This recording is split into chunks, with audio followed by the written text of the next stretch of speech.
Romanos y el capítulo 12. Cuando estén todos ahí, me responden con un amén para que podamos leerlo juntos. Después de leerlo, dejen la Biblia abierta para que podamos luego examinar el texto poco a poco. Dice así el apóstol Pablo: por consiguiente, hermanos, os ruego, por las misericordias de Dios, que presentéis vuestros cuerpos como sacrificio vivo y santo, aceptable a Dios, que es vuestro culto racional. Y no os adaptéis a este mundo, sino transformaos mediante la renovación de vuestra mente, para que verifiquéis cuál es la voluntad de Dios, lo que es bueno, aceptable y perfecto. Cuando Pablo llega al capítulo 12, empieza este mensaje con estas palabras: por consiguiente. Es como si Pablo dijese de alguna forma: entonces, por este motivo, por lo que os he dicho antes. Así que lo que está haciendo Pablo es unir lo que ha enseñado antes con lo que va a decir ahora. Por eso, antes de entender el texto, tenemos que asegurarnos de entender lo que Pablo había dicho antes. Y de una manera resumida, me gustaría enseñar un poco lo que Pablo ha dicho los 11 primeros capítulos. En el principio de la carta a los romanos, Pablo dedica los primeros 3 capítulos solo para hablar de que todos los hombres están bajo pecado. En el capítulo 1, 2 y 3 de Romanos, Pablo enseña que ninguna persona es libre de pecado. Algunos podrían decir que hay gente que no ha escuchado el Evangelio, no ha leído la palabra, no ha recibido la ley, y entonces son libres de culpa porque han pecado contra Dios sin conocer de Dios.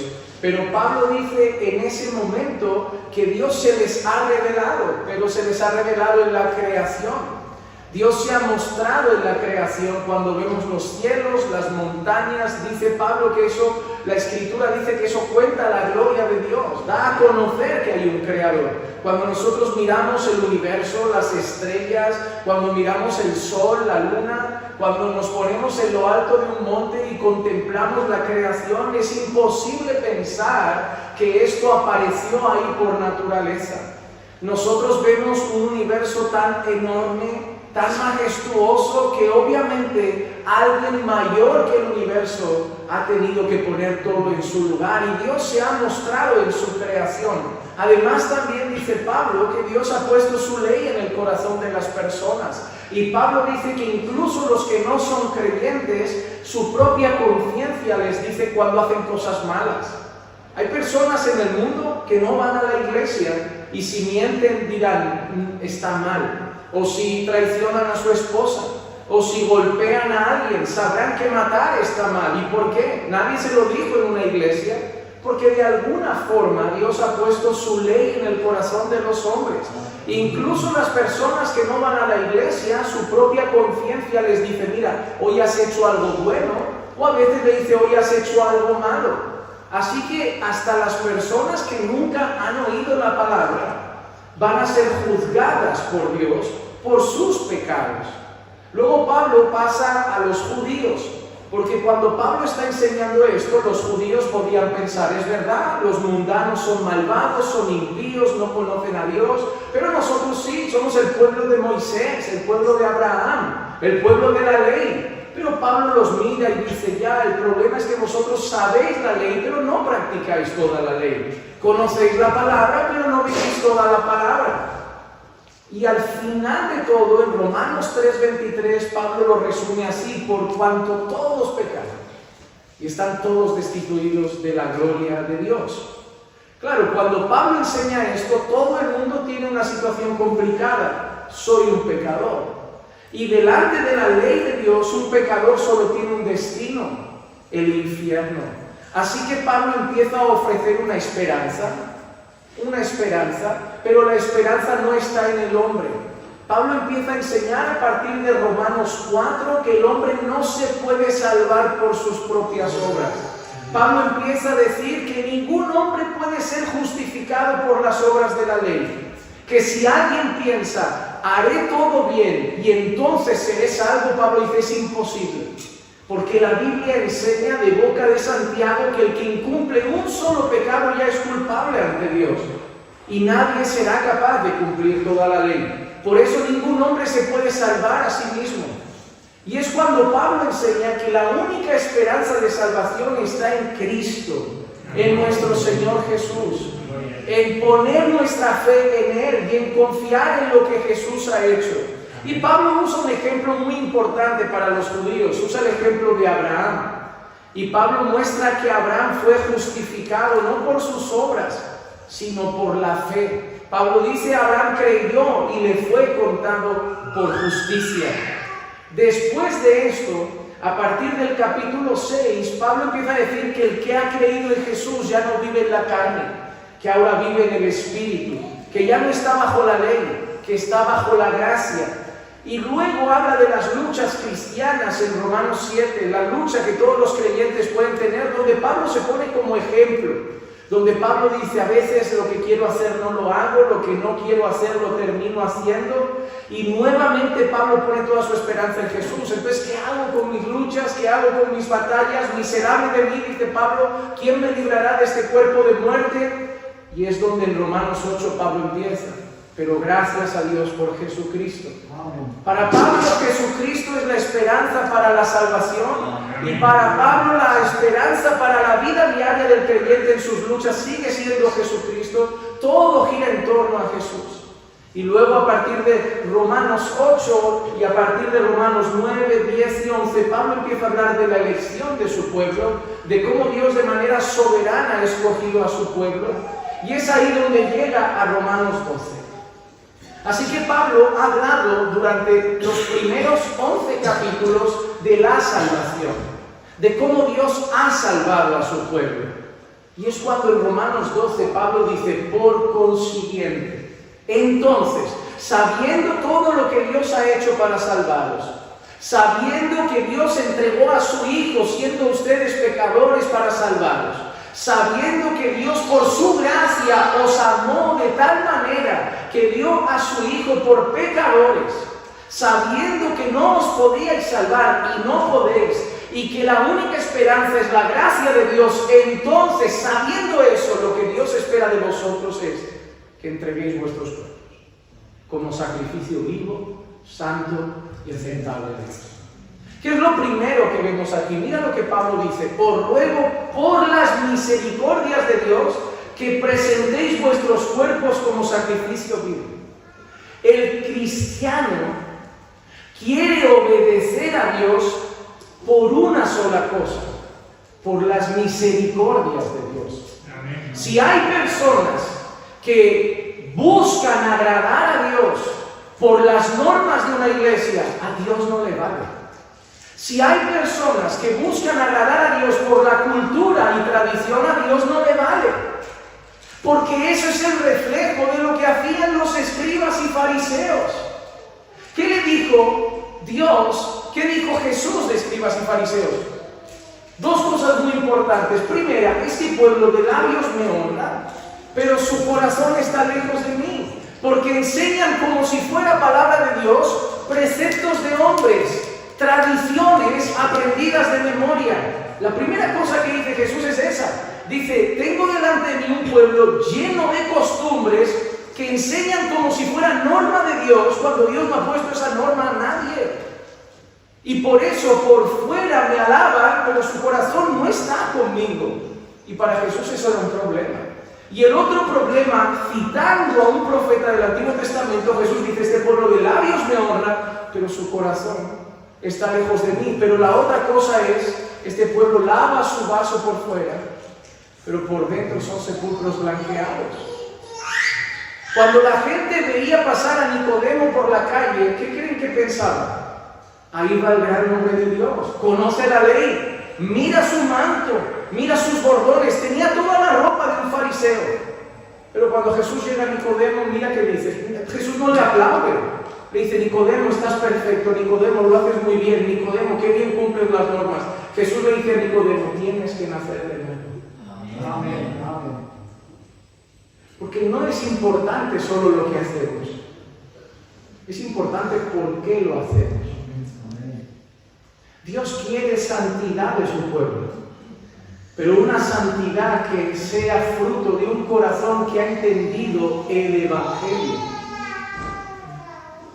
Lo que Pablo está diciendo es, cuando nosotros comprendemos que Dios nos ha salvado, cuando nosotros entendemos la obra de Dios, cuando nosotros somos conscientes de que somos pecadores que íbamos al infierno y que por gracia y misericordia Dios llegó para salvarnos, que nos escogió, como dice Pablo a los Efesios, desde antes de la fundación del mundo, que nos amó en Cristo, que dio a su Hijo justo y perfecto para ser clavado en una cruz, y nosotros vemos a Jesús en aquella cruz clavándose, recibiendo el rechazo de Dios, porque Jesús lo dijo: Padre, ¿por qué me has desamparado?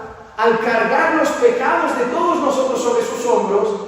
Pablo dice, cuando entiendes eso, es cuando entonces vas a entender por qué quieres vivir en santidad. Porque no vamos a querer vivir en santidad para agradarme a mí, que soy pastor de la iglesia.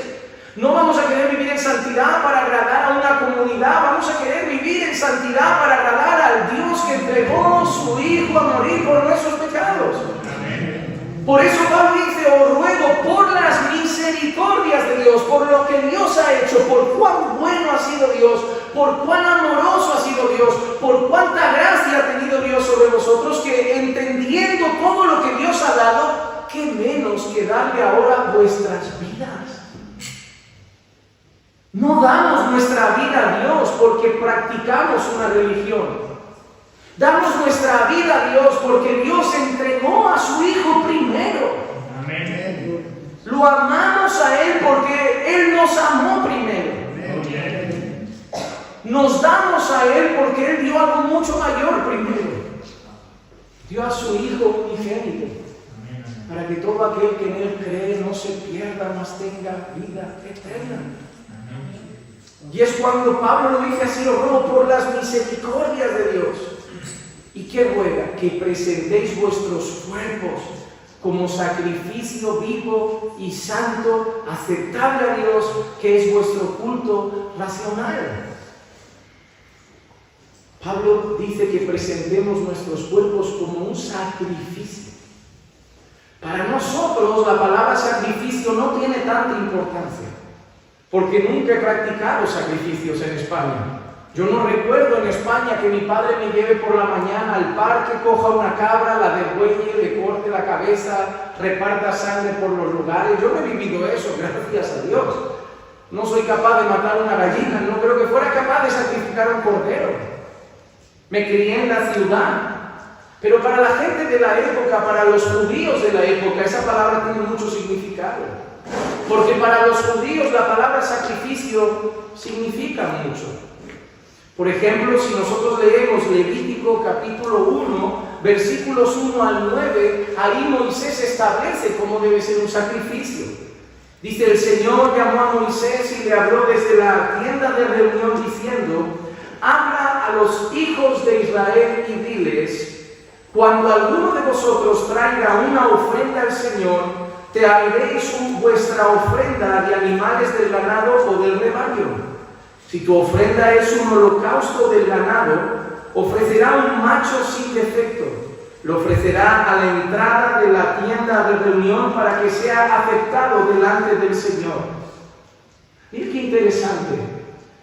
En este pasaje, Moisés está describiendo cómo Dios quiere que se sacrifiquen los animales. En el Antiguo Testamento, cuando el pueblo pecaba, Dios se aira. Porque la reacción de Dios con el pecado es irarse. Es airarse, es enfadarse, es llenarse de ira. Dios odia el pecado. Y lo sigue odiando, hermanos. Amén. Que si alguien piensa que cuando peca, Dios simplemente llora o siente pena, no, Dios se enfurece. Dios se despierta en ira porque Dios odia el pecado, porque Dios es santo. Amén. Entonces, cuando el pueblo de Dios pecaba, Dios se llenaba de ira, pero Dios estableció una manera como podía calmarse. Y la manera que Dios estableció fue sacrificios. Y entonces utiliza la boca de Moisés para enseñar al pueblo: mira, cada vez que vayáis a presentar vuestra ofrenda, cuando hayáis pecado y vayáis a hacer un sacrificio, mira que dice que debe ser un macho, un sacrificio, un animal, macho sin defecto. ¿Y cómo dice Pablo que debemos presentar nuestros cuerpos como sacrificio? Santo. Santo es sin defecto, separado, sin mancha. Y mira lo que dice Moisés: un macho sin defecto lo ofrecerá a la entrada de la tienda de reunión para que sea aceptado delante del Señor. Y Pablo dice que debemos ofrecernos como sacrificio vivo, santo, aceptable a Dios. Es decir, Pablo utiliza las mismas palabras. Pablo está diciendo: así como se tomaba un animal que tenía que ser santo, separado y sin mancha, para ofrecerlo como sacrificio, y entonces, siendo santo, eso fuera aceptable a Dios, así debéis vivir vuestra vida, ofreciendo vuestra vida en santidad, y entonces vuestra vida será aceptable a Dios. El deseo de todo creyente es vivir una vida santa. El deseo de todo creyente es vivir una vida sin pecado. Nos despertamos cada mañana con el firme deseo de ser un sacrificio vivo, porque esa es una diferencia: no un sacrificio muerto, no un animal al que van a matar, un sacrificio vivo. Alguien que vive siendo un constante sacrificio a Dios. Alguien que vive constantemente entregando su vida a Dios de manera santa para ser aceptable a Dios. Esa manera de vivir. Cada mañana nos despertamos orando y pidiendo a Dios no pecar ese día.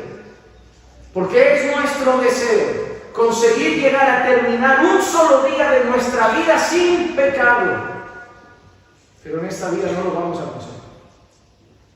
Si nosotros tuviéramos que ser aceptables a Dios por nuestros propios méritos, estaríamos perdidos.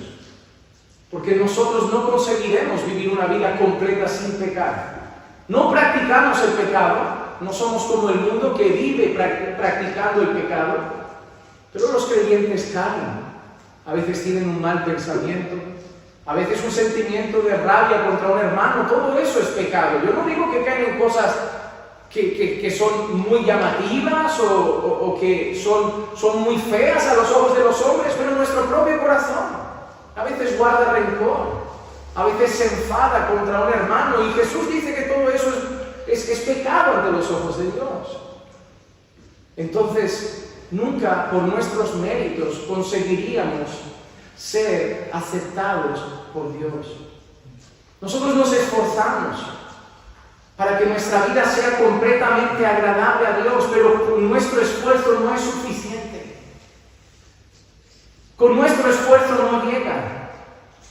Por eso, el autor del libro a los Hebreos, en el capítulo 9, en el versículo 11 y 12, dice: pero cuando Cristo apareció como sumo sacerdote de los bienes futuros, a través de un mayor y perfecto tabernáculo, no hecho con manos, es decir, no de esta creación, y no por medio de la sangre de machos cabríos y de becerros, sino por medio de su propia sangre, entró al lugar santísimo una vez para siempre, habiendo obtenido redención eterna. Nosotros somos aceptados delante de Dios, no por nosotros. Somos aceptados delante de Dios por Jesús. Amén. Porque Él sí fue un cordero sin mancha. La Biblia dice que fue tentado en todo, pero sin pecado. Amén.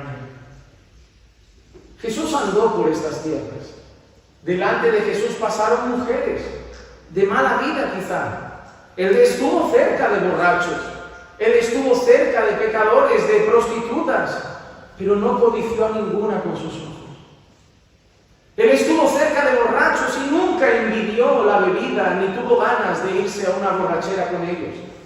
Él nunca dijo una mala palabra. Él nunca tuvo un mal sentimiento por nadie. Él nunca maltrató a alguna persona. Él nunca ofendió a ningún vecino. Él nunca deshonró a sus padres.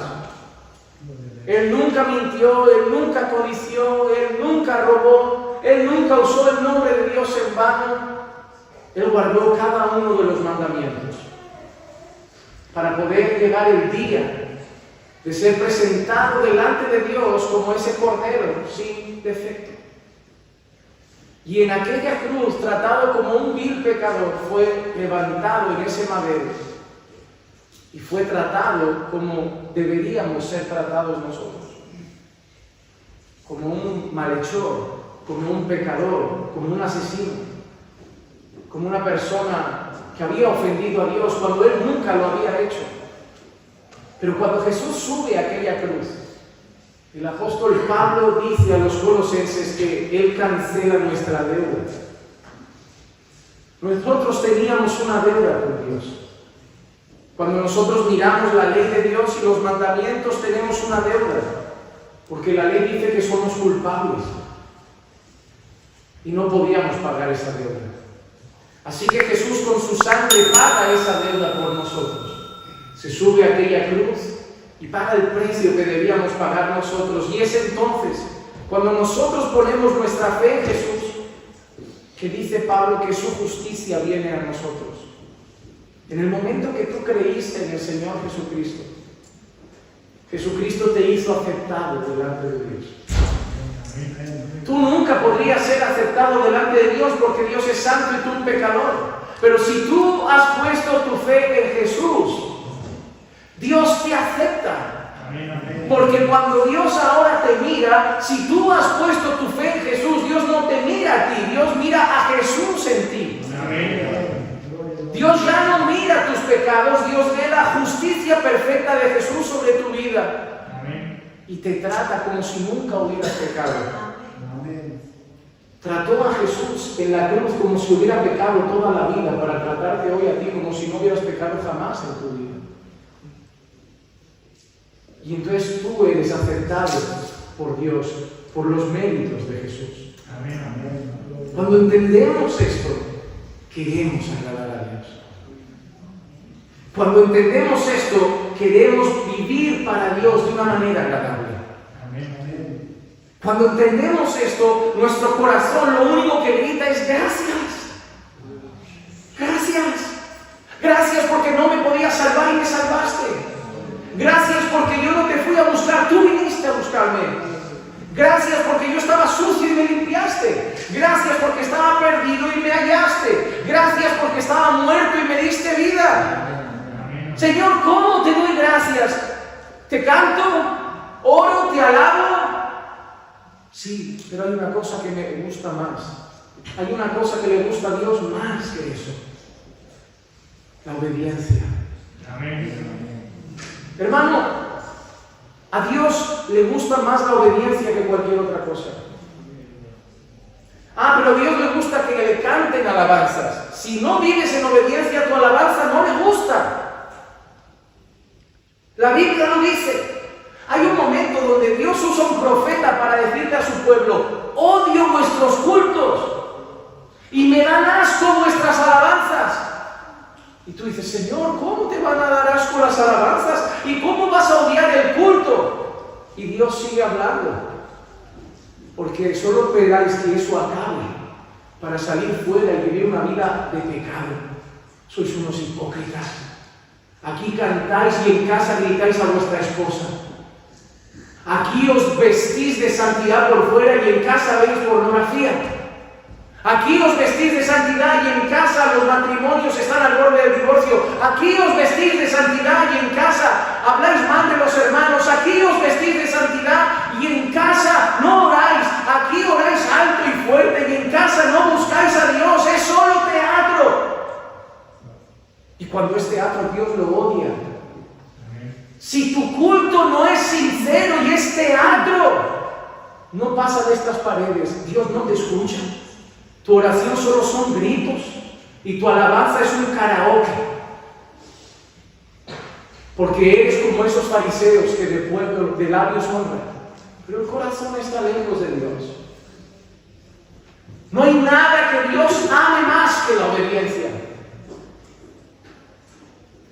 Nuestras oraciones sirven cuando van acompañadas de una vida de obediencia. Nuestras alabanzas sirven cuando van acompañadas de una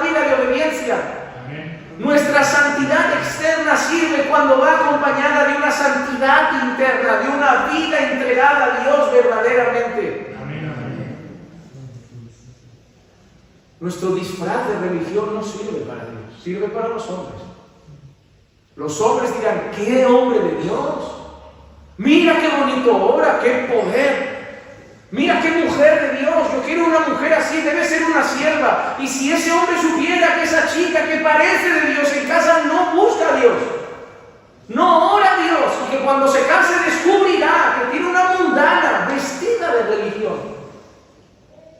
Y ese hombre que oraba tan fuerte, la joven lo miraba y decía, ese hombre va a ser mi pastor, va a pastorearme como esposa, voy a ser su esposa. Llega a casa y dice, ese hombre no se parece al de la iglesia. ¿Por qué? Porque los hombres se engañan con el teatro, pero Dios no. Y el día del juicio no hay que temer a los hombres, hay que temer a Dios. Amén. Los hombres te despedirán aquí diciendo, ahí va un hombre de Dios. Y el Señor te dirá, yo no te conozco. Es terrible, porque en aquel día muchos dirán, Señor, Señor, en tu nombre profeticé, en tu nombre eché fuera demonios, en tu nombre hice milagros, en tu nombre canté. Y Dios dirá, yo nunca os conocí. Qué miedo da eso. Una vida entera en la iglesia y acabar en el infierno. Qué terrible, porque hay gente que va a ir toda la vida a la discoteca y acabará en el infierno. Hay gente que va a vivir toda la vida en el mundo y acabará en el infierno. Y hay gente que va a pasar toda la vida en la iglesia y acabará en el infierno porque nunca estuvo con Jesucristo. Estuvo con la iglesia. Por eso lo que mueve a obedecer a Dios de verdad es entender el Evangelio, la obra de salvación en tu vida. Y cuando comprendes la obra de salvación en tu vida, la obediencia no es un disfraz, la obediencia es sincera. Amén. Serás la misma persona en la iglesia que en casa, que en el trabajo. El pastor no te verá y no te importará porque lo haces por Dios todo. No te verá tu marido, no te verá tu esposa, no te verán los hermanos, pero no importa porque te ve Dios. Y a quien quieres agradar es a Dios porque has entendido que te salvó Dios entregando a su Hijo. Y entonces le darás una vida agradable a Él. Dios nunca quiso los sacrificios de animales. Dios siempre quiso la obediencia. Amén. Mira lo que dice el libro de Salmos, el capítulo 51 y el versículo 17. Salmos, capítulo 51 y el versículo 17 dice: los sacrificios de Dios son el espíritu contrito, el corazón contrito y humillado, oh Dios, no despreciarás. Mira lo que Dios llamaba un verdadero sacrificio: un corazón contrito y humillado. Porque, ¿qué es más difícil para nosotros? ¿Matar un animal o matar nuestro corazón? Es fácil matar un animal. Lo cojo, le arranco el cuello, echo su sangre y sigo pecando. Pero matar mi corazón es difícil. Por eso Dios dice, los sacrificios de Dios, los que agradan a Dios, son el corazón contrito y humillado. Es cuando llegas ante Dios y dices: Señor, ese animal no debería morir porque el pecador soy yo, porque yo he pecado contra ti. El Salmo 51 es el salmo más hermoso de arrepentimiento que existe. Es cuando David ha pecado contra Dios. Cuando el profeta Natán señala a David y le dice que ha pecado contra Dios, y Dios empieza a disciplinar la vida del rey David, que empieza a perder todo, hasta el reino. ¿Qué hace David? David no corre a luchar, a pelear, corre a Dios y solo dice una cosa: contra ti he pecado. David dice: en pecado fui formado, en pecado me concibió mi madre, soy un vil pecador. Y David solo le pide una cosa a Dios: devuélveme el gozo de tu salvación. Lo que David le pide a Dios: Señor, quiero estar otra vez bien contigo, me da igual el reino, que se lleve el reino, Que se lleven las mujeres, que se lleven el oro, que se lleven la corona, que se lleven la riqueza. Señor, yo quiero solamente estar bien contigo. Y es cuando Dios levanta otra vez a David. ¿Por qué? Porque los sacrificios de Dios son un corazón contrito y humilde. Es como si Dios le dijera a su pueblo: yo nunca quise que mataseis animales. Yo quise que vivierais una vida agradable a mí. Yo quiero que me agradéis, yo quiero que me busquéis, yo quiero que me honréis. En 1 Samuel capítulo 15 y el versículo 22, mira qué palabras tan hermosas del profeta Samuel. Mira qué palabras. Y Samuel dijo: se complace el Señor tanto en holocaustos y sacrificios como en la obediencia a la voz del Señor. Mira esta frase de ahora: he aquí, el obedecer es mejor que un sacrificio, y el prestar atención es mejor que la grosura de los carneros. Mira qué frase dice el profeta Samuel: ¿con qué se complace más Dios? Y Samuel dice: obedecer es mejor que los sacrificios. Una vida obediente a Dios, una vida agradable a Dios, una vida consagrada a Dios, eso es lo que a Dios más le complace. Y cuando Pablo llega a Romanos capítulo 12, lo que Pablo está diciendo es eso. Cuando entendéis lo que Dios ha hecho por vosotros, lo que Dios espera, es lo que más le agrada, que presentéis vuestros cuerpos como sacrificio vivo, santo, aceptable a Dios. Y dice que es vuestro culto, ¿cómo? Racional. Ahora, mira qué interesante. Pablo dice que presentar nuestros cuerpos como sacrificio vivo, santo y agradable a Dios es nuestro culto racional. ¿Sí o no? ¿Sí? ¿Cuándo debemos presentar nuestros cuerpos vivos, santos y agradables a Dios? ¿Cuántos ratos del día? Todo el día. ¿Sabes lo que es el culto para Dios?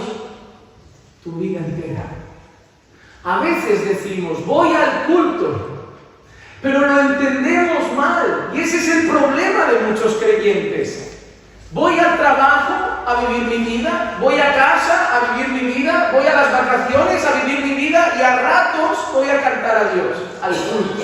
Y a ratos voy a orar a Dios, al culto. Y a ratos voy a hacer lo que a Dios le gusta, el culto. No, el creyente tiene que entender que su vida debe ser un culto a Dios. Amén. Cuando voy al trabajo es culto a Dios. Amén. Pero ahí no me dejan predicar. Es que un culto no es solo predicar. Cuando eres un buen trabajador, cuando respetas a tu jefe, cuando tratas bien a tus compañeros, cuando eres obediente a Dios en el trabajo, cuando eres luz en el trabajo, eso es un culto a Dios. Y cuando sales del trabajo y vas a tu casa, dices: voy a darle culto a Dios. Ah, ¿pero qué es? ¿Predicar en casa? No siempre. Tratar bien a tu esposa, amar a tus hijos, cuidar tu hogar, ser un buen marido, ser una buena mujer. Eso es culto a Dios. El problema es que los cristianos empiezan a entender a veces mal que esto es lo que hacemos. No, aquí aprendemos cómo dar culto a Dios. Aquí nos reunimos para adorar, nos reunimos para orar, pero nos reunimos para escuchar la palabra y que la palabra nos diga: ahora sal fuera y sigue dando culto a Dios. Aquí has dado un culto a Dios, pero sigue fuera ahora. Porque toda tu vida es un culto a Dios. Tú comes cada día. ¿Comes cada día? Seguro que sí, ¿no? Luego hay pizza. Tú bebes cada día. Sí, ¿verdad? ¿Sabes lo que dice Pablo a los Corintios? Ya sea que comas, o ya sea que bebas, o ya sea que hagas cualquier otra cosa, hazlo todo para la gloria de Dios. Que todo sea un culto. Vais a comer, que sea un culto. Pero ¿cómo puede ser comer un culto a Dios? Cuando te paras un momento y recuerdas que hay comida porque Dios lo ha dado. Amén. Cuando te paras un momento y dices: Señor, gracias, porque si hay comida es porque tú das el pan de cada día. Gracias, porque si pude comprar la comida, aunque la compré con mi dinero, y el dinero viene de mi trabajo viene de ti. Y tú me das la salud para trabajar y la fuerza para trabajar. Entonces lo que hay en la mesa viene de ti. Y comeré para tu gloria, recordando que eres mi proveedor. Y si tengo que comprar compartir con el necesitado, compartiré, porque me has dado para mí y para compartir si hace falta. ¿No ves? Comer se volvió un culto comer. Y comes con hermanos y hablas de cosas edificantes. Todo en nuestra vida es un sacrificio vivo, santo y aceptable a Dios. Cuando llegas a casa y como marido amas a tu esposa como Cristo amó a la iglesia, que dio su vida por ella para santificarla por medio del lavamiento de la palabra, eso es un culto a Dios. Y cuando llegas a casa como mujer, te sujetas a tu marido y lo respetas, eso es un culto a Dios. Y cuando los jóvenes llegáis a casa y honráis a vuestros padres, como Dios dice, eso es un culto a Dios. Y cuando los padres llegan y edifican a sus hijos en la palabra y crían a sus hijos en el temor del Señor, eso es un culto a Dios. Y cuando vamos al trabajo y honramos a los jefes, eso es un culto a Dios. Y cuando eres jefe, que puedes ser jefe, pero tratas con respeto a tus trabajadores, eso es un culto a Dios. Y cuando vives en una ciudad y respetas a las autoridades y vives como un buen ciudadano, eso es un culto a Dios. Y mientras predicas el Evangelio a los que no conocen al Señor, eso es un culto a Dios. Y mientras conduces alabando a Dios, agradeciendo a Dios, respetando las normas, eso es un culto a Dios. Tu vida entera es un culto a Dios. Amén. Pero hay gente que solo viene aquí a cantar un rato, a hablar un rato, a actuar un rato, y salen y son como un mundano más. Son los que dirán, Señor, Señor. Yo fui a la iglesia toda la vida, me criaron en la iglesia, papá y mamá me llevaron a la iglesia, fui de la alabanza, fui predicador. Y el Señor dirá, me da igual lo que hayas hecho allá abajo, porque nunca fuiste mío. No, la pregunta más importante no es lo que estamos haciendo aquí, porque yo me puedo ir de este culto al infierno si no estoy con Cristo. La pregunta es si estás con Jesús. Si estás con Jesús, si has entendido verdaderamente la obra de Dios, si has entendido cuánto Dios ha amado a tu alma, que entregó a lo más precioso, su Hijo, para morir por ti. Y cuando entiendas esto, solo habrá una respuesta: querer vivir para Dios, porque habrás entendido que lo que más Dios quiere de ti es un corazón contrito, humillado y la obediencia de tu alma todos los días de tu vida. Eso es un culto racional. Es nuestra vida, entendiendo lo que hago, usando la cabeza, no perdiendo el conocimiento, no haciendo cosas en un éxtasis. No, eso no es racional. No, es vivir usando la cabeza de una manera agradable a Dios. Y para vivir de esa manera, para tener una vida consagrada, Pablo sigue diciendo en el versículo 2, y no os adaptéis a este mundo. No se puede agradar a Dios y adaptarse a este mundo. Somos de este mundo, no, estamos en este mundo, pero Jesús dice, pero no somos de este mundo. La Biblia también dice que debemos vivir en este mundo como extranjeros y peregrinos. Amén. Os voy a dar un ejemplo y espero que no os ofendáis, pero me vais a entender. La mayoría de aquí, la iglesia, sois humanos. Seguramente no coméis paella todos los jueves. Seguramente no habléis castellano todo el día. Lo sé por las ropas, lo sé por el idioma, lo sé por la comida, lo sé porque decís patse, lo sé. He notado que españoles no sois, pero estáis en España, pero no vivís como españoles. Ahora estáis en el mundo, pero no podéis vivir como el mundo. Todos, de alguna manera, y vosotros más, deberíais entender lo que quiere decir ese texto. Estar en un lugar físicamente, pero tu corazón no pertenece a ese lugar. Que aquí debería estar el corazón. Porque recordad que el Señor os llamó a predicar a toda criatura, no solo a un país. Las iglesias deben ser un pueblo de toda lengua, tribu y nación. Amén, amén. Yo doy gracias a Dios que en nuestra iglesia hay actualmente 17 nacionalidades, porque a eso nos llamó el Señor. Amén. No nos llamó a nuestro país, nos llamó a todas las naciones, a toda criatura. Y yo oro para que cada iglesia, y esta también, tenga un corazón misionero, Porque aquí hay un pueblo que necesita escuchar el Evangelio. Pero nosotros en este mundo somos extranjeros y peregrinos. Sus normas son unas, las nuestras son otras.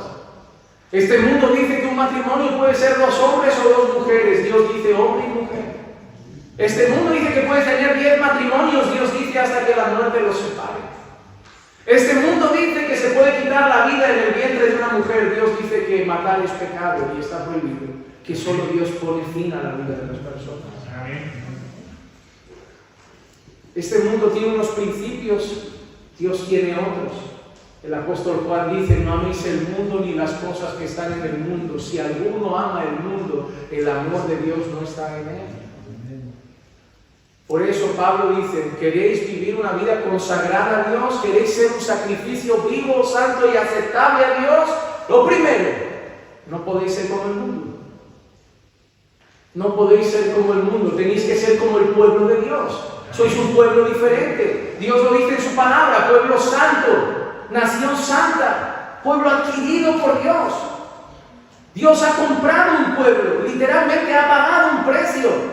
La Biblia lo dice, fuisteis redimidos, fuisteis comprados, no con oro ni con plata, sino con la preciosa sangre de Cristo Jesús, sangre que murió por Dios sin taches y manchas. Tú no eres tuyo. En mi vida, ningún joven puede decir eso si es cristiano. Ningún hombre, ninguna mujer puede decir, es mi vida, hago lo que quiero. No. Si eres de Cristo, tu vida es de Cristo. Amén. No es tu vida. Jesús ha comprado esa vida. La verdad es que tú nunca fuiste tuyo. O eres del diablo o eres de Dios. Pero alguien tiene tu vida. Tú no. De alguien es tu vida. Y espero que sea de Cristo. Porque es el mejor Señor que hay. Es el mejor dueño que podría tener nuestra vida. Mi vida no es mía, mi vida es de Cristo. Por eso la Escritura dice, ya no vivo yo. Ahora Cristo vive en mí. Él vive en mí. Yo vivo para Él. Y lo que vivo, lo vivo para su gloria. Así que lo primero que debo entender, yo no soy de este mundo y no puedo vivir como este mundo si quiero ser un sacrificio vivo, santo y agradable a Dios. Ok, ya no puedo vivir como este mundo, tengo que vivir como a Dios le agrada. La pregunta entonces, Pablo, ¿cómo sé cómo le agrada a Dios que viva? ¿Cómo dejo de vivir como el mundo para entonces vivir conforme al agrado de Dios? Pablo dice, transformando mediante la renovación de vuestra mente. Aquí tienen que cambiar las cosas. Vuestra manera de ver la vida tiene que ser la manera de ver la vida de Dios. El mundo te dice cómo es el matrimonio. Tú tienes que transformarte y renovar tu mente con la palabra y decir, a ver, ¿cómo dice Dios que es un matrimonio? ¿Cómo dice Dios que debe ser un marido? Yo soy así. No. ¿Cómo dice Dios que debe ser? Yo crío a mis hijos así. No. ¿Cómo dice Dios que debe ser un padre? Porque si no vas a ser un padre como el mundo. Tú quieres ser un padre como Dios dice. Una mujer como Dios dice. A ver, ¿cómo se viste un hombre? ¿Cómo se viste una mujer? ¿Cómo trata una mujer a un marido? ¿Cómo trata un marido a una mujer? ¿Cómo trata un hijo a un padre? Tengo que entender que he nacido en este mundo y el mundo me ha metido cosas en la cabeza. Mi país me ha metido cosas en la cabeza, mis padres me han metido cosas en la cabeza, mis amigos me han metido cosas en la cabeza, la escuela me ha metido cosas en la cabeza. Pero ahora he llegado a Dios, tengo que decir, primero quito lo que ha metido todo el mundo en mi cabeza y ahora pongo en mi cabeza todo lo que Dios dice en su palabra. Y cuando ponga en mi cabeza todo lo que Dios dice en su palabra, yo viviré conforme a la voluntad de Dios. Amén. Os doy un ejemplo muy sencillo. Mi abuela nunca usó un bikini. ¿Sabéis lo que es un bikini, no? No se puede usar. Mi abuela nunca usó un bikini. Mis tías ya usaron bikini. Y algunas de mis primas ya solo van con medio bikini. Porque algunas ya van con la parte de arriba afuera. Porque en España se puede. ¿Te has dado cuenta? A mi abuela el país le dijo, eso es feo para una mujer. Y mi abuela no lo hacía. A mis tías y a mi madre el país le dijo, una mujer puede hacerlo, es libre. Y ya se sintieron cómodas haciéndolo. Y a mis primas y a mi hermana el país le dijo, y lo de arriba te lo puedes quitar. ¿Cómo hemos vivido en este mundo? ¿Cómo el mundo nos enseña? Por eso cada año le llaman bueno a una cosa y mañana le llaman malo a otra, porque cada tiempo tiene su enseñanza. Ah, pastor, ¿se puede o no se puede el bikini? ¿Qué dice la Biblia? Es lo que tenemos que hacer, renovar nuestra mente. Pablo dice que la mujer vista con decoro, con pudor, con modestia. Pues ya está, no se puede. El bikini no tiene decoro, el bikini no tiene pudor, el bikini no tiene modestia. Entonces ya está, ya he renovado mi mente, no me importa lo que diga el país, no me importa lo que diga la cultura, yo renuevo mi mente y la mente en la palabra me enseña que no se puede, porque el desnudo es para el marido y el del marido para la mujer, ya está. Y eso con todas las cosas, eso con todas las cosas. Pero tengo que reconocer que mi mente tiene muchas cosas aprendidas en el mundo y tengo que ir una a una. Pero si no te gusta estudiar la palabra. Por eso hay mucha gente en las iglesias que dicen, en mi iglesia es obligatorio usar esto. En mi iglesia, porque como no te gusta estudiar la Biblia, harás lo que tu iglesia te dice. Tú creerás que lo haces bien, porque te lo dice un pastor.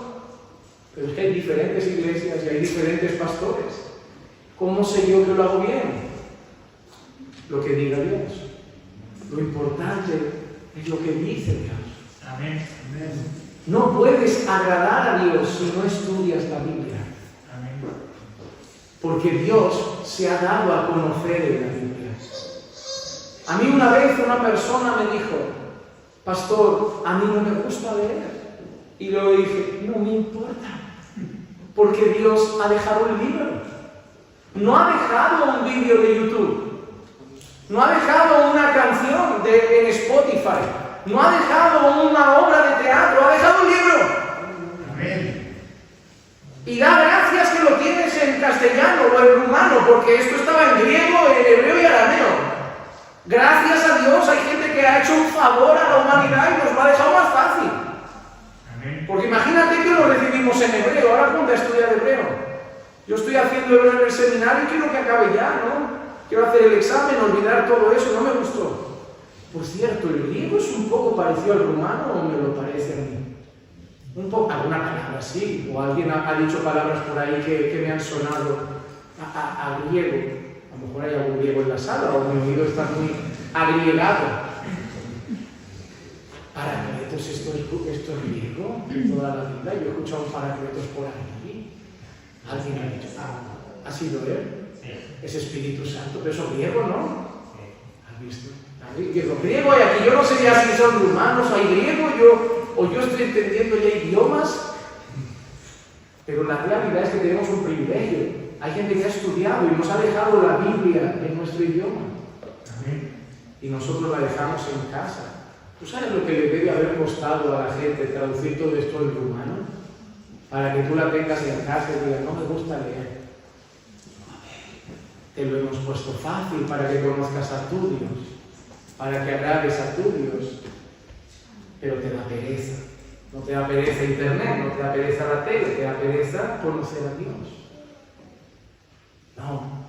Un verdadero creyente va a tener deseo de palabra. Amén. ¿Qué dice la Biblia? Desead como niños recién nacidos la leche pura de la palabra de Dios, para que por ella crezcáis para salvación. Solo sabrás que eres salvo y que estás yendo en el camino de la salvación cuando vayas leyendo la palabra. Porque la palabra te va a mostrar si realmente estás con Dios y estás agradando a Dios. Por eso necesitamos renovar nuestra mente cada día con la palabra de Dios, porque es en la palabra de Dios, y termina Pablo diciendo que vamos a verificar la voluntad de Dios. Amén. Que es buena, agradable y perfecta. ¿Cómo sé cuál es la voluntad de Dios para mi vida? La palabra. En la palabra Dios ha escrito y ha dado a conocer su voluntad. Ha revelado su voluntad. Amén. En la palabra Dios te va a decir cuáles son tus pecados. Te va a decir lo que tienes que quitar de tu vida y te va a decir lo que tienes que empezar a hacer en tu vida. Mira lo que dice Pablo en Romanos capítulo 6, versículo 11 al 14. Así también vosotros consideraos muertos para el pecado, pero vivos para Dios en Cristo Jesús. Por tanto, no reine el pecado en vuestro cuerpo mortal, para que no obedezcáis sus lujurias, ni presentéis los miembros de vuestro cuerpo al pecado como instrumentos de iniquidad, sino presentaos vosotros mismos a Dios como vivos de entre los muertos, y vuestros miembros a Dios como instrumentos de justicia. Porque el pecado no tendrá dominio sobre vosotros, porque no estáis bajo la ley, sino bajo la gracia. Amén. Mira, Pablo dice que ahora debes presentar tu cuerpo y tus miembros, los miembros de tu cuerpo, como un instrumento de justicia. Ok, ¿qué es esa justicia? Imagínate que ahora yo voy a haceros un examen. Yo he venido aquí como un pastor de otro lugar, de lejos, para haceros pasar un poco de vergüenza. Hoy hay examen de Biblia, no os lo dijeron, pero cuando acabe el sermón vamos a hacer un examen. Y vais a salir uno a uno aquí y yo os haré unas preguntas. Va a ser divertido, ¿verdad? Pablo dice que debéis presentar vuestros cuerpos como instrumentos de justicia. Ahora yo pregunto, ¿qué es esa justicia? Porque si Pablo dice que no podéis dar vuestros miembros a la lujuria y debéis dar vuestros miembros a la justicia, y no sabéis lo que es la justicia, ¿cómo estáis haciendo en vuestra vida lo que Pablo dice?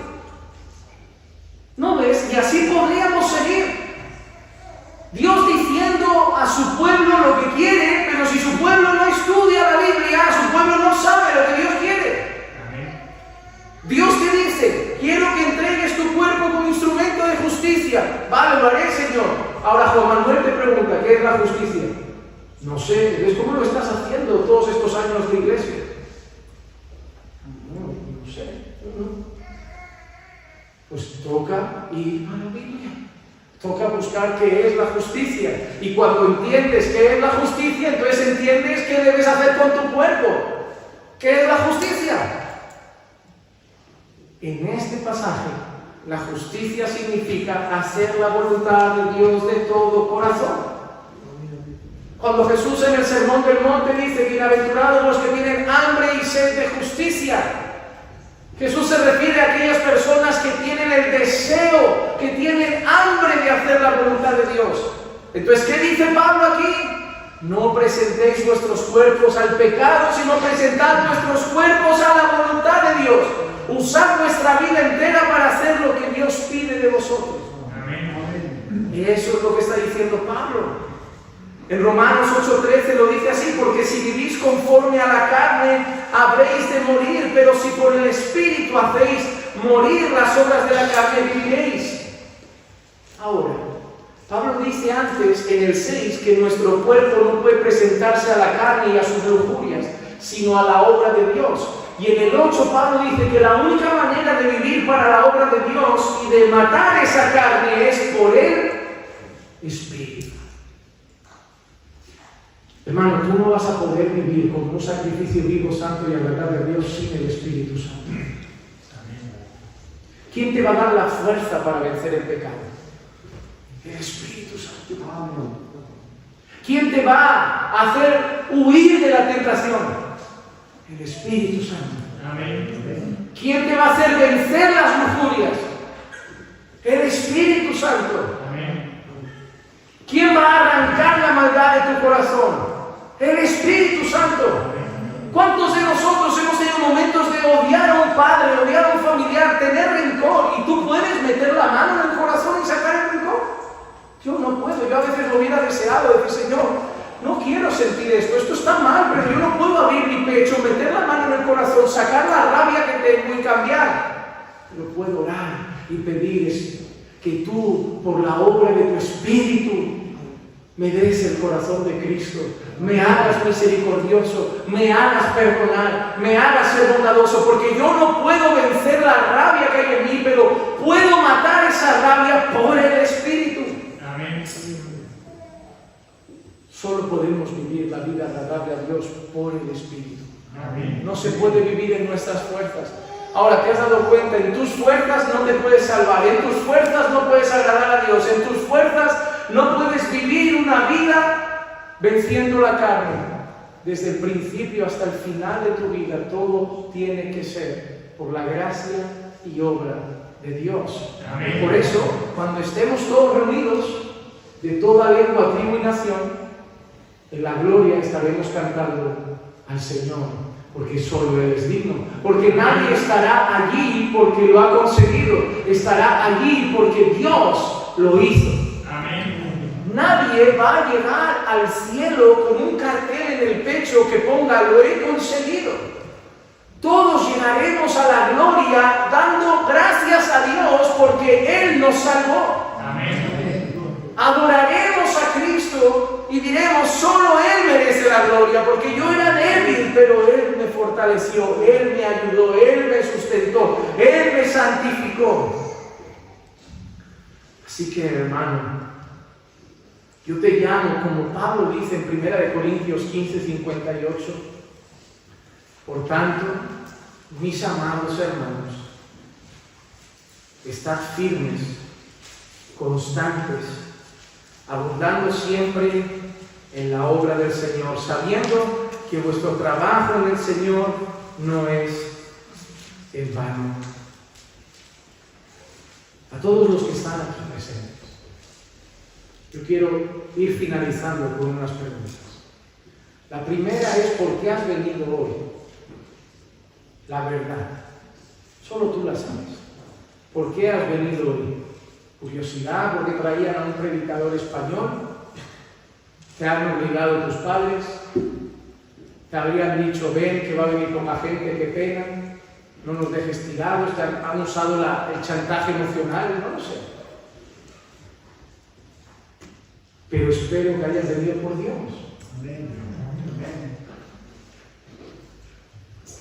El pastor dijo algo, ¿no? De todo lo que podías estar haciendo esta tarde, esto es lo mejor. Estar aquí.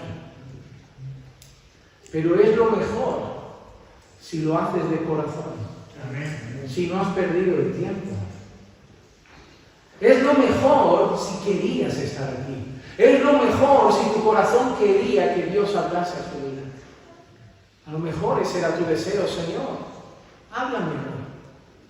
Hazme ver cómo estoy delante de ti. Hazme entender cómo me encuentro. Hazme entender por qué hago lo que hago. Hazme entender por qué vivo como vivo. O quizá hazme entender si soy salvo. Y la mejor manera de saber todo esto es preguntarte una sola cosa: ¿por qué oras? ¿Por qué obedeces normas? ¿Por qué quieres agradar a Dios? ¿Por qué quieres hacer las cosas? ¿Qué te motiva a todo lo que haces en la iglesia? ¿Qué te motiva a todos los cambios que hay en tu vida? ¿Qué te motiva a no irte al mundo y hacer lo que el mundo hace? ¿Por qué lo haces? Yo no quiero solo ver tu vida por fuera. Aquí todos hoy parecemos cristianos. Pero yo quiero saber por qué parecemos cristianos. ¿Por qué vivimos así? ¿Por qué cumplimos estas normas? ¿Por qué hacemos estas cosas? Y quiero saber si lo hacemos de corazón, por lo que Dios ha hecho por nosotros. El día final, tú estarás solo delante de Dios. No estará tu pastor, no estará tu iglesia, no estarán tus padres, no estarán tus hermanos, no estará tu esposo, no estará tu esposa, estarás tú y Dios. Si lo hiciste para otras personas, no habrás servido, porque hablarás con Dios. El juicio es de Dios. Amén. A quien debes agradar es a Dios. Amén. Está bien honrar a los padres, claro que sí, es mandato de Dios. Y está bien honrar y obedecer a los pastores. Pero al que hay que amar sobre todas las cosas es al Dios Altísimo. Amén. Dios está por encima de cualquier padre, pastor, iglesia, amigo. Dios es primero. Porque ¿qué pasa si tus padres dejan de ir a la iglesia? Ya no vas. ¿Qué pasa si tu esposa deja de ir? Ya no vas. ¿Qué pasa si la iglesia cierra? ¿Te quedas en casa? No. Puede pasar lo que sea, y tú seguirás adorando a Dios, obedeciendo a Dios, cantando a Dios, honrando a Dios, porque no lo hacías por nadie más que por Dios. Y aunque todos se desviaran y todos se fueran al mundo, tú seguirías firme y constante, porque tu motivación no era nadie más sino Jesucristo y su amor por ti. Amén. Ese debe ser tu fundamento. El amor de Dios en tu vida, entregando a su Hijo. Mirar a Dios con sinceridad y decir, no importa lo que hagan los demás, yo te voy a honrar, yo te voy a obedecer, yo te voy a cantar, yo voy a vivir para tu gloria, porque yo te amo con todo mi corazón, porque yo he entendido cuánto me amaste tú primero. Entonces sí, puedo garantizar, eres salvo, eres de Dios y vas a vivir una vida como un sacrificio vivo, santo y agradable a Dios. Esto va más allá, hermanos. Se trata del corazón. Se trata de que Jesús reine en tu vida. Amén. De que tú dejes de reinar. ¿Qué es lo primero que Jesús pedía a los que lo seguían? Si alguien quiere venir en pos de mí, niéguese. Si tú no niegas primero tú y yo, si tú no niegas primero tu corazón, si tú no niegas primero tus metas, tus objetivos, tu cabeza, tu vida, y pones a Cristo a reinar, no puedes ser de Cristo. Tienes que morirte. Hoy yo te llamo a mirarte dentro y preguntarte si has muerto a ti para que Jesús viva en ti. Tienes que morir tú. Alguien tiene que morir. Tienes que morir tú para que Jesús reine y viva sobre ti. Y cuando Jesús reine, vivirás como un sacrificio vivo, santo y agradable a Dios, porque Jesús es el ejemplo del sacrificio santo y agradable a Dios. Amén. Y entonces vivirás como Jesús, para su gloria y conforme a su voluntad. Amén. Hacemos una oración. Señor, te pedimos ayuda en esta tarde. Te pedimos ayuda para que tú nos hagas ver nuestros corazones, nos hagas mirar dentro de nosotros, nos hagas ver nuestra verdadera condición delante de ti y que nos ayudes a examinarnos con tu palabra para que podamos saber verdaderamente, Señor, para que podamos comprender verdaderamente por qué hacemos todas las cosas que hacemos. Señor, no queremos ser como ese pueblo fariseo que de labios te honra, pero su corazón está lejos de ti. No queremos ser como ese pueblo que solo lava el vaso por fuera, pero por dentro están muertos y son sepulcros blanqueados. Queremos ser verdaderos adoradores que te adoran en espíritu y en verdad. Queremos amarte sobre todas las cosas y queremos que de nosotros broten ríos de agua viva. Queremos, Señor, vivir una vida agradable a ti. Por eso pedimos, Señor, tu ayuda, que por la obra de tu Santo Espíritu nos ayudes a vivir vidas para tu gloria. Que por la ayuda de tu Santo Espíritu nos ayudes a matar la carne para vivir en el Espíritu y para entregar nuestros cuerpos para la justicia, para la obediencia.